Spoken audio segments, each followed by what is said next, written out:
আসসালামু আলাইকুম, কেমন আছেন আপু এবং ভাইয়েরা? আশা করছি সকলে অনেক ভালো আছেন। তো আজকে আমি নতুন একটা রেসিপি নিয়ে আপনাদের মাঝে হাজির হয়েছি। আজকে আমি বিটের দুর্দান্ত একটা রেসিপি নিয়ে হাজির হয়েছি। শীতের সময় প্রচুর পরিমাণ বিট পাওয়া যায়। আমরা অনেকে বিট পছন্দ করি না, কিন্তু এভাবে একবার খেয়ে দেখবেন, আপনাদের সবার অনেক ভালো লাগবে। তো প্রথমে আমি বিটগুলোকে কেটে ধুয়ে পরিষ্কার করে নিয়েছি। তারপরে নিয়েছি কপি, গাজর, আলু আর বিট। পেঁয়াজ কেটে নিয়েছি 2টা, কাঁচামরিচ নিয়েছি 4টা। চুলায় বসিয়ে দিয়েছি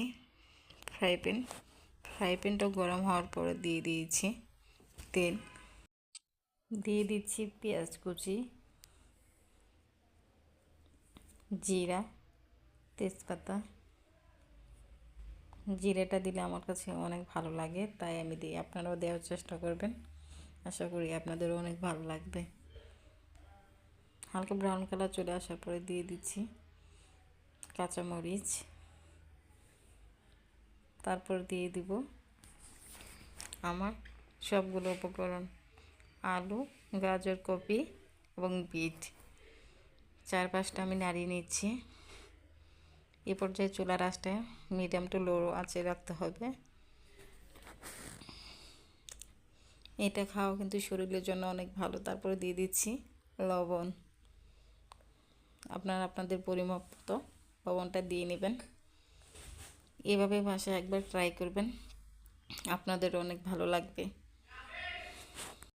এই বিট কিন্তু হিমোগ্লোবিনের পরিমাপ বাড়ায়, আর এটা শরীরের জন্য অনেক ভালো এবং রক্ত সঞ্চালন ভালো করে।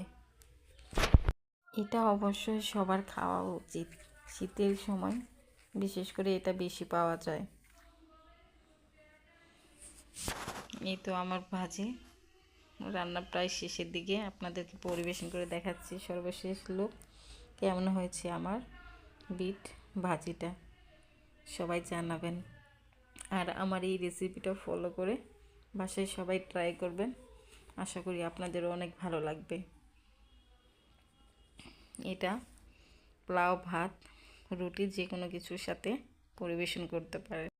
আমার আজকের রেসিপিটা যদি আপনাদের সবার ভালো লাগে, তাহলে অবশ্যই সবাই সাবস্ক্রাইব করে আমার পাশে থাকবেন। আসসালামু